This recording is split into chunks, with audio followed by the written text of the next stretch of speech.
Hello everyone, back tuning into the third Christmas 2019 update. So done 2 updates so far. Started this year's Christmas updates on Friday last week, 1st of November. We did another one on Monday. This is your third Christmas update, update number 3 of 25. These are going to get more frequent and regular as we get further into November. At the moment, we're just spacing them out, but as again, it's the second part of the month, then we will start doing them a little bit more regularly. So we're at the website measuredseal.fr and we're looking at the CFS V2 9-monthly forecast. Midday run, always try and use the same run of the CFS. It's updated 4 times a day: midnight, 6 o'clock in the morning, midday, and 6 in the evening. We always use a midday run for no particular reason other than that's the one we pick, and we use the same one all the time if we can. Then we can't be told off for cherry picking any particular outcome. This is purely how the charts are coming through as we're doing each update.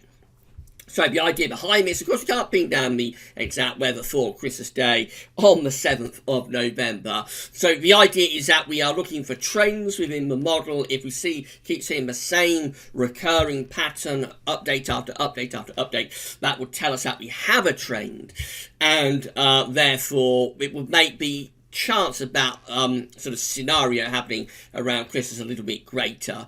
But again, really these are just for fun, so it's just to get the idea of what the CFS is trending towards for Christmas at the moment. As we get to around 2 weeks before Christmas, that's when it will all get much more serious. We'll start using the shorter range model to start pinning down the detail.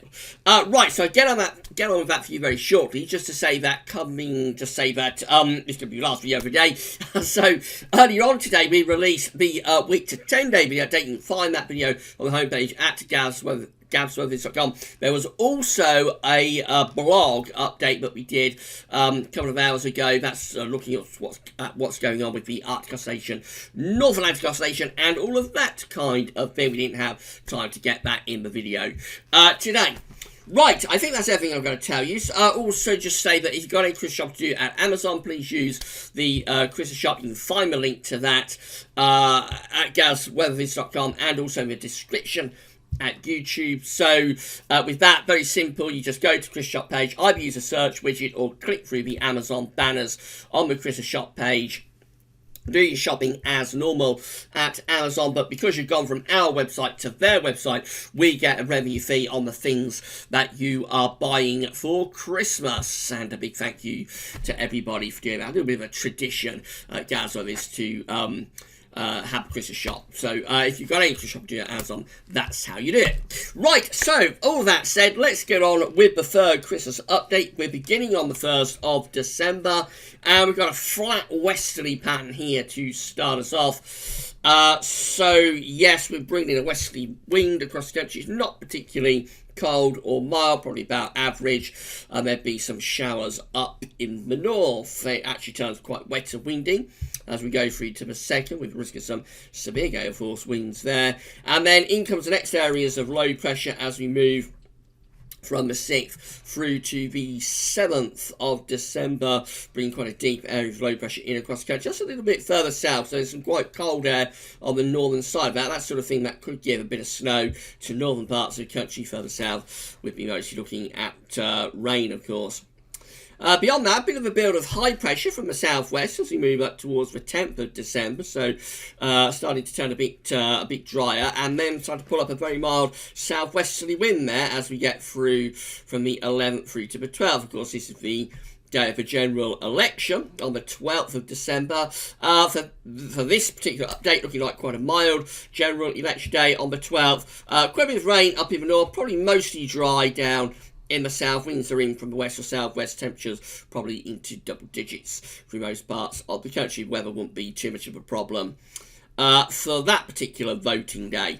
Now, beyond that, heading up into the middle part of December, getting a little bit closer to Christmas, that's rather stormy once again. So we're up to the 14th to the 15th of December now, with low pressure to the north of Scotland. There's another little secondary feature coming in underneath that main low sitting to the north of Scotland. Again, that's the kind of thing that can give a little bit of snow to some parts of the country, otherwise probably heavy rain. Just quite a cold and windy and showery episode as we're moving into the middle part of December. Heading up into the second half of the month, that's how we're looking. So we're up to the 18th of December now. Another little low running in across northern parts of France. Again, that's the kind of thing that might give a little bit of snow on its northern edge. Winds are into the north-northwest now, so we're moving towards Christmas. So it has gone quite cold, actually.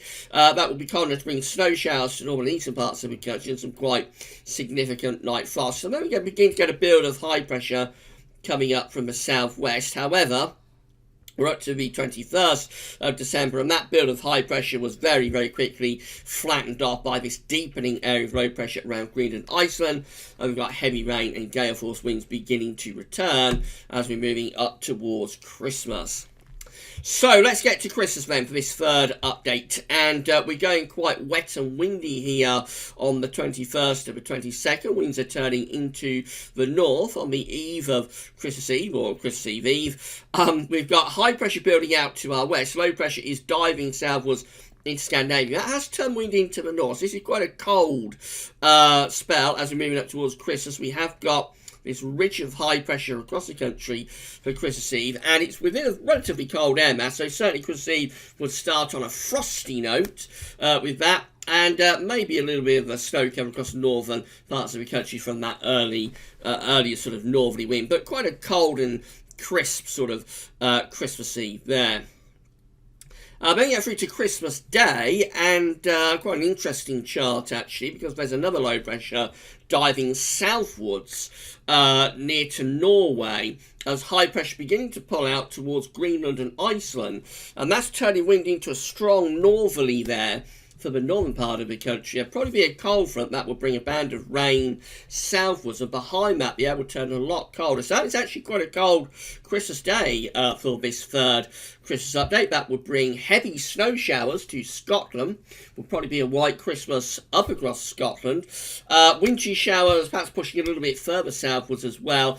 Gale or severe gale force northerly winds could actually bring blizzards to the far north and northeast of the country. So a very wintry Christmas Day for the extreme north of the country. Otherwise it's not all that wintry, but it's certainly a seasonable Christmas. We have a cold and frosty start to Christmas Eve, then we start getting this northerly setting in on Christmas Day. So that would certainly be the most seasonable Christmas Day that we've had since 2010, without a doubt.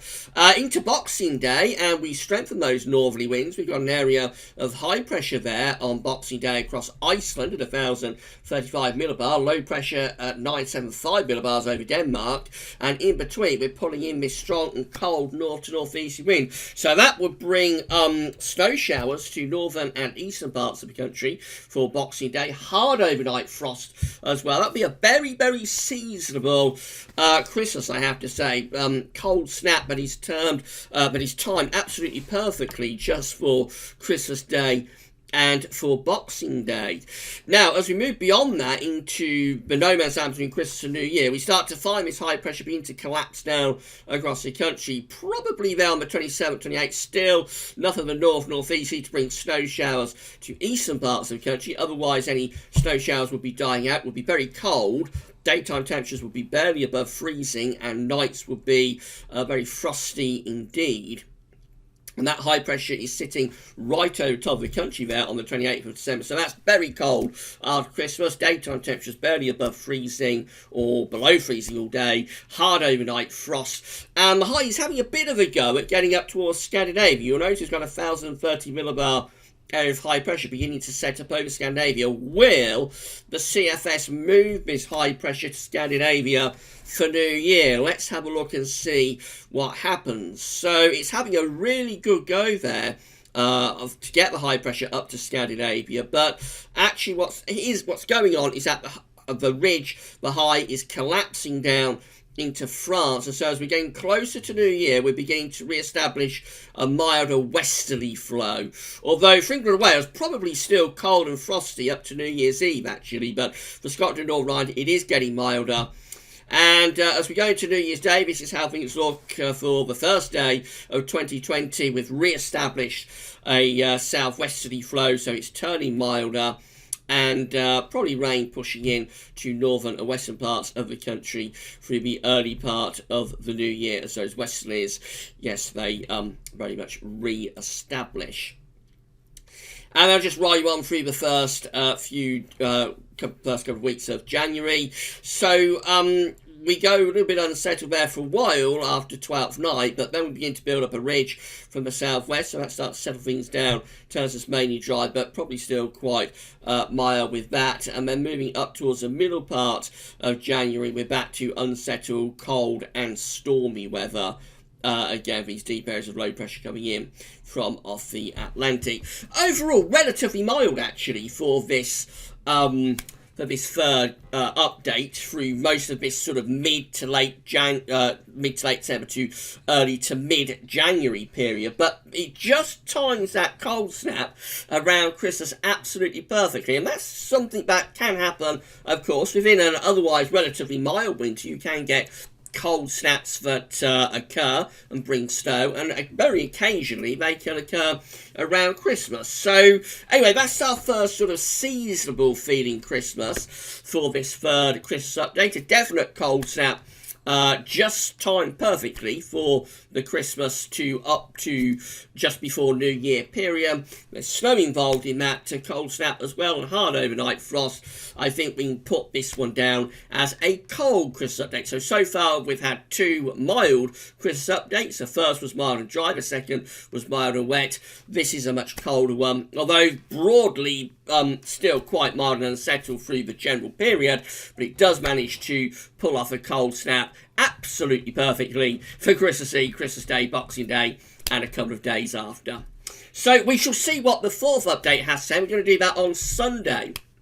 So that's going to be very interesting to see how I'm going to get that in, because I've got to do the 11th winter update. I think we're up to update number 11 on that, and the live stream on YouTube as well between 5 and 6 o'clock on Sunday. And in between all of that, I've got to try and find the time to do the fourth Christmas update. So Sunday's going to be a very busy day for me, but we will get it all in. And the fourth Christmas update is going to be with you probably same time, same place, around 7 o'clock in the evening on Sunday. We'll see what the next installment has to say then. Right, that's all for now. Thanks for watching.